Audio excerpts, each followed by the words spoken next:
Mystery Time. Time now for the best in mystery.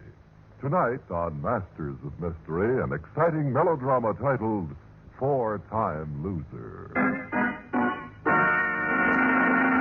Presented live from New York, is written by Sidney Sloan.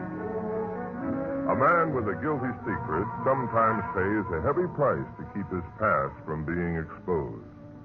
And when he's playing for high stakes, he's sometimes willing to kill. Masters of Mystery brings you tonight's thrilling story, Four-Time Loser.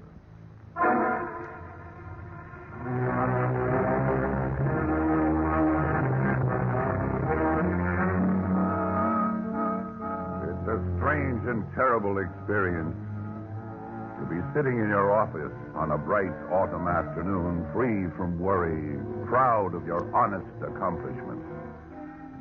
And then to have your secretary come in and inform you that your little dream of security is just that, a dream.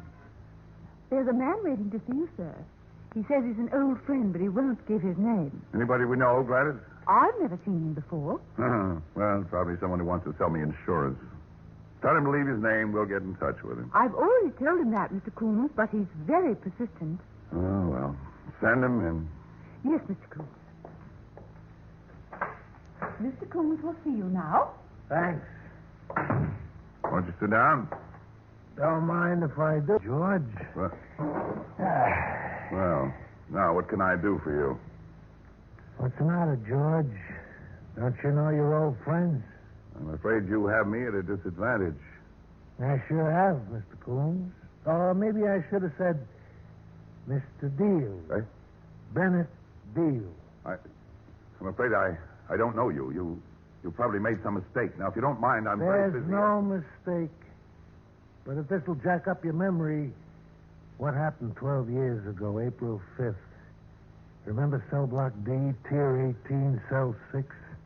Can you forget 6 cons on the lam, 5 caught, 1 getting away? Don't tell me you don't recognize your old cellmate, Benny. Matt Howard. That's right, Benny. My name is George. George Coombs.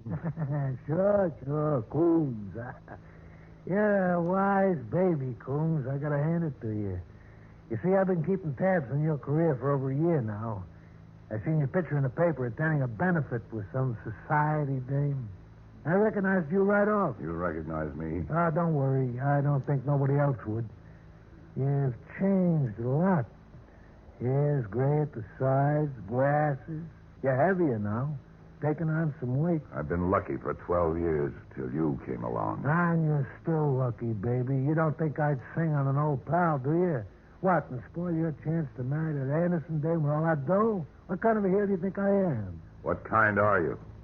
I know this is the shakedown. Now, how much? Oh, really, Benny, you hurt my feelings. But if you want to play it like that, let's make it 5 yards to start with. $500? You wouldn't want an old friend to look shabby, would you? All right. Meet me at my apartment tonight. I'll have the money for you.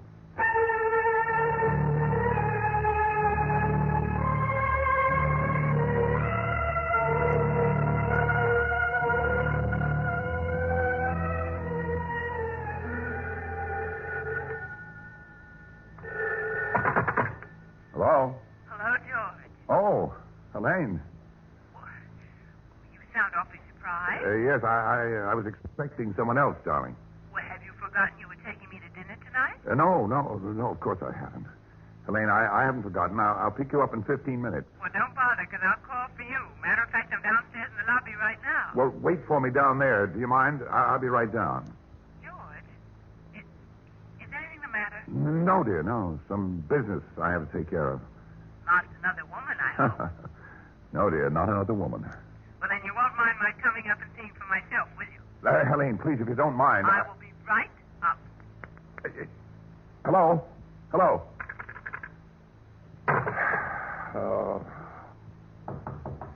Wait a minute. She couldn't have come up that quickly. That must be Matt. Hi, Benny. Right on time. Come in, hurry. Thanks. We've got to make this fast, Matt. That's the way I like it. Got the money? Yes, I've got it. Good. Hand it over. Wait. I want to make a proposition to you. I'm always open to a proposition if it favors me. It does. What's the caper? I've got the 500 for you. And more. Keep talking. I'll give you 5,000. But you've got to get out of Saterford and never come back here. You've got to forget you ever saw me. Oh, yeah? 5,000, Matt. You know, George, you ain't leveling with me. I swear. Hold it. Sure, you ain't got more than 5 G's, I know that, but you got hidden assets, like they say. Hidden assets? You played it very smart, George. Engaged to marry the Anderson Manufacturing Company. Helene Anderson will be worth $5 to $7 million when her old man cashes in his chip. What are you getting at? Look, baby, I did 15 years in stir. You know what that is. And I did 12 more years than you did. And the way I see it, you ought to want to see an old pal get ahead in the world. You've been lucky. How about sharing a little of it? I'm willing to give you... Yeah. You said 5 G's. Thanks. I'll take it as a down payment. That's your final word? No, Benny. You have the final word. You decide. Pay off or go back. You name it.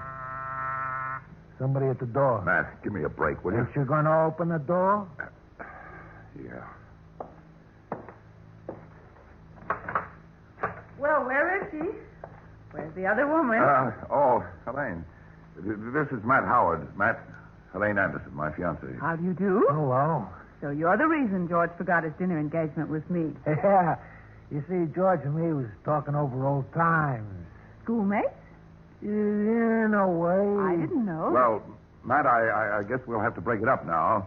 Come in and see me at my office tomorrow, and but we'll... George, aren't you going to ask Mr. Howard to have dinner with us? What? That's a fine way to treat an old friend. Well, you see... I guess George wants to be alone with you, Miss Anderson. Nonsense. George gets bored with my conversation. Do come along with us.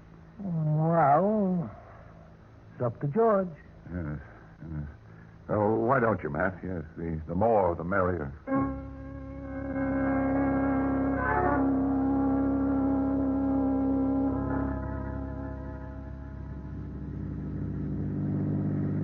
Your friend made a very interesting dinner companion, George. Who, Matt? Oh, yes, he's interesting, all right. What did he come to Saterford for? Business. He's some sort of a promoter or something. And what does he have on you?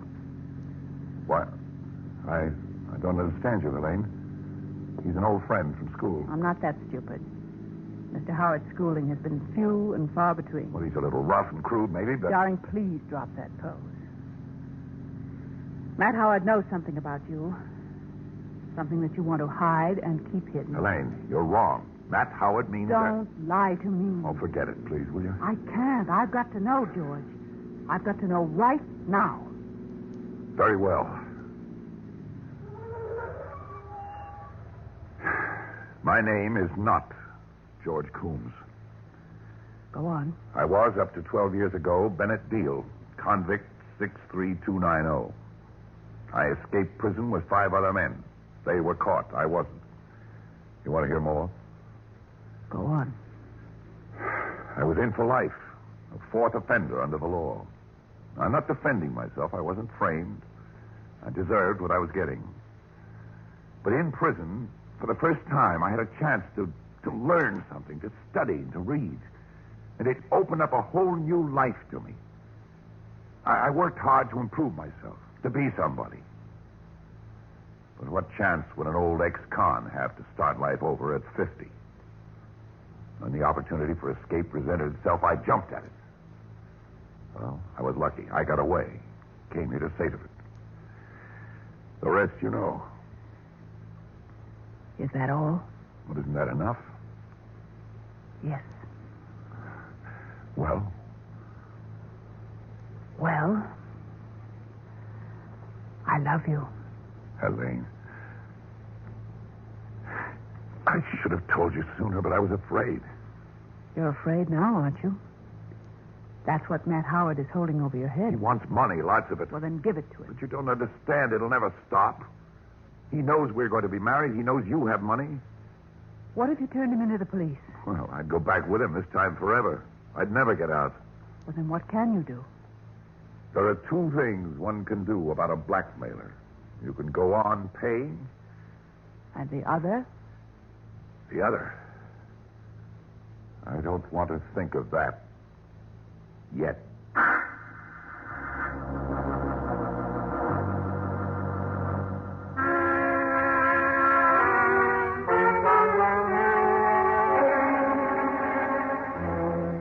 I didn't see much of Helene for the next few days. I pretended that my job kept me too busy. But it was actually my dread of facing her, of seeing that unasked question in her eyes. What was I going to do about Matt Howard? She called finally and asked me to meet her for dinner. Our friend Matt was over at the plant this afternoon. He got in to see Dad by using your name. What for? He wants a job. A job? Are you certain? Yes? Why? Well, it's very strange. With $5,000 of my money in his pocket and the prospect of getting more, Matt Howard goes job hunting. Would there be any harm in your vouching for him with Dad? I don't know. Suppose he is planning some shady deal, Helene. Suppose he does something which might point the finger at me, or worse, involve you. Helene, the best thing for you to do is to forget the whole business. And me along with it. You trying to tell me I've been jilted? Well, suppose we went ahead and got married. Every morning you'd have to face the inevitable fact that it might be our last day together. I'd face that. You see, George, all my life I've gotten the things I wanted. Maybe I've been a spoiled brat, but I'm too old now to change my ways. And I want you. I want to marry you. But, darling, this would be... Wait. Now listen to me. If Matt Howard is in the way, if he is keeping us from what we want... Don't say it, Helene. Shh. Wait. The head waiter's coming this way.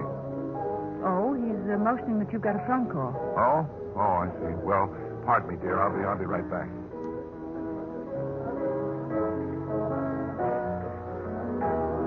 Hello? George Coombs? Yes? This is Detective Hamilton.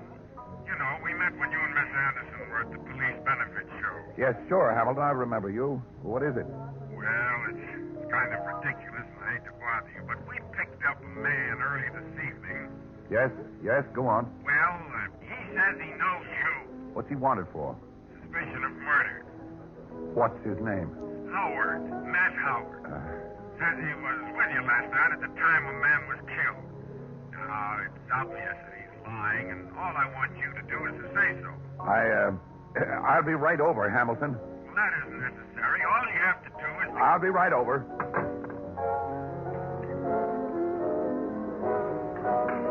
What is it, George? It happened. Matt Howard killed a man last night. He wants me to give him an alibi. What are you going to do? I'm going over to police headquarters. And are you going to give him an alibi? I don't know. I don't know.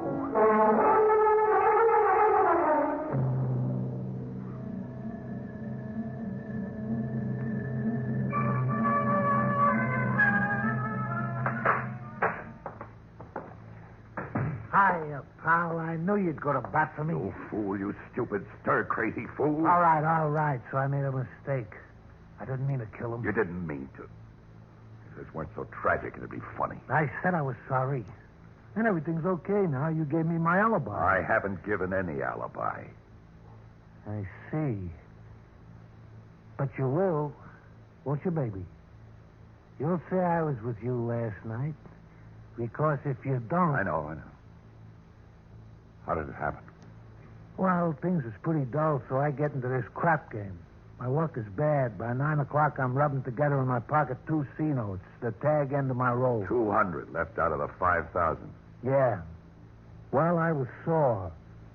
I remember the guy says he's closing the game up at 11 o'clock. So you went back and killed him. I was identified as one of the guys in the game, but they really got nothing on me if you gave me the alibi. If I do, Matt, that would square us off for good, wouldn't it? We'd be quits from now on. You could grab the next train for New York. Grab the next train for New York, he says. You're a funny guy, Benny. Funny like them comics on the radio. I mean it, Matt. The river's dried up. The feast is over. There's no more dough. That's all I have. What about your rich girlfriend? After you marry her... There's not going to be a marriage. We washed the whole deal out tonight. You done this on purpose. You done it to cheat me. Maybe. Why, I ought to kill you. You ought to kill me.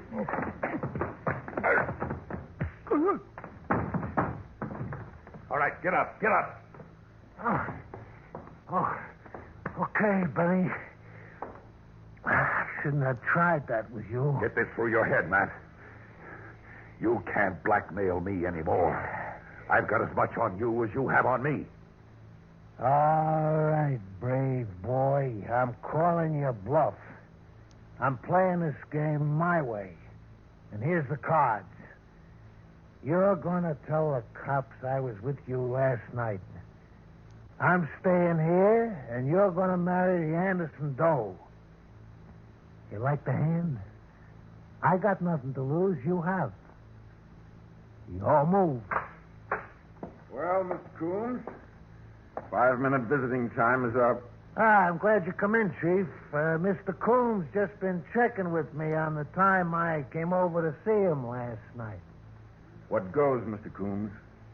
And I guess he does, Hamilton. I'm giving him his alibi.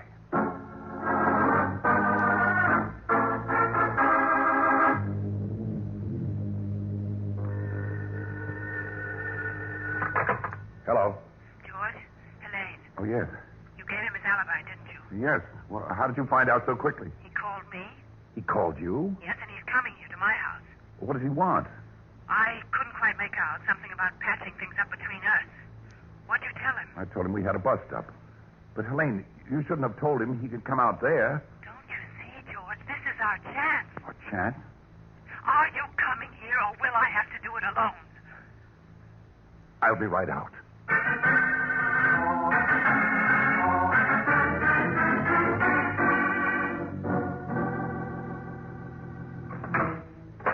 Mr. Coombs is here, Miss Anderson. Oh, thank you, Edward. Hello, darling. Helene. We're all ready to go, Miss Anderson. The car's in the driveway. That's fine, Edward. I hope you enjoy the picture. Good night. Good night, miss. Good night, sir. Good night. You're sending all the servants out, huh? Matt's orders. He wants to see me in private. He knows that Dad left for Detroit this afternoon. He's taking no chances, is he? He's taking a big chance, George. Bigger than he knows. It won't work, Helene. We can't do it. We can. Nobody knows he's coming here. Nobody but you and me. No, it won't work. Now listen to me. Just listen, George. We can put his body in your car, take him to the family's country. No, Helene, no. I don't want you mixed up in it. We've got to do it. We'll do it together. I've got Dad's revolver. I'm not afraid, and it's our last chance. It's our only chance. Matt Howard has to die. But I won't have you involved. I'll do it myself. It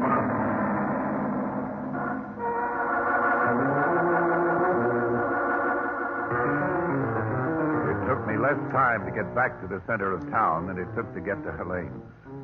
And when I got to the business district, I parked the car on a dark side street and went into a drugstore and called Matt Howard's hotel. They told me he was out. I called Helene. He's here, George. I must have missed him on the way. Don't do anything. Send him back to town. But, all right. How did he come out? Taxi? Rented car. Good. Send him back to town.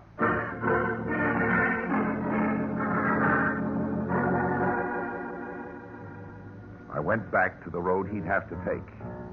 It was late, and there was no traffic. I parked and waited. I must have waited about half an hour. Then I saw it coming, his car. I switched on my ignition, started my car. He went past. I started after him.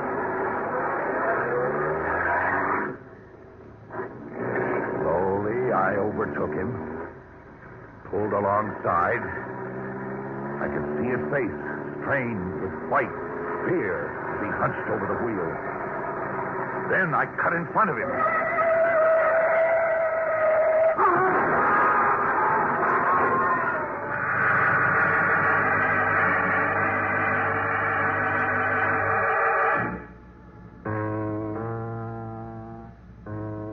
I got out of my car and looked at him. He was dead. He'd swerved to avoid hitting me and crashed into a concrete embankment. My car wasn't even scratched. We hadn't been seen. The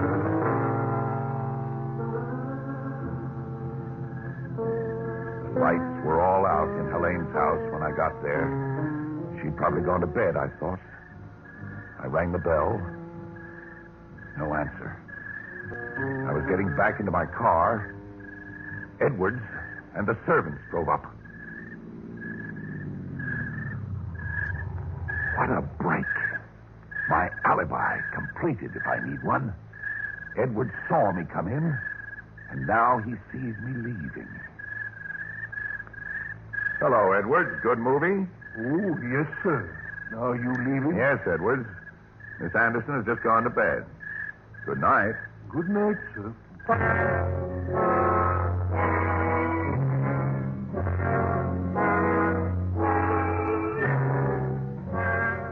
I never felt better in my life. Matt's death would look like an accident. If there was any question, I had a perfect alibi. I climbed into bed with the knowledge that I'd get my first good sleep since Matt Howard came to Saterford. I couldn't have been asleep for more than an hour when I was awakened by someone knocking on my door. What? Who's there? It's me, Hamilton. Open up. Oh, wait a minute.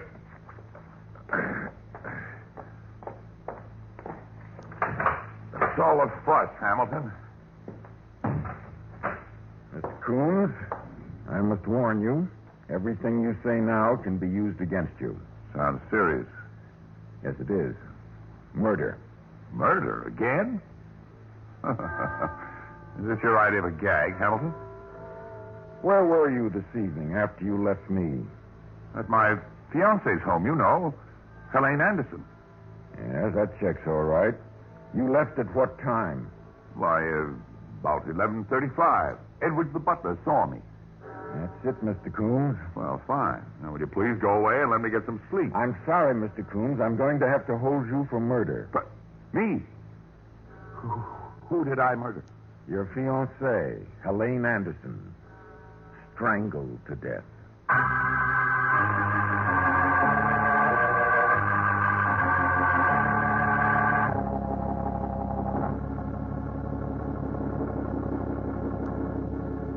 There it is.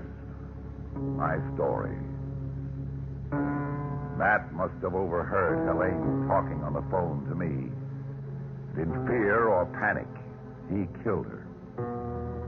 Whatever happened, Helene's dead.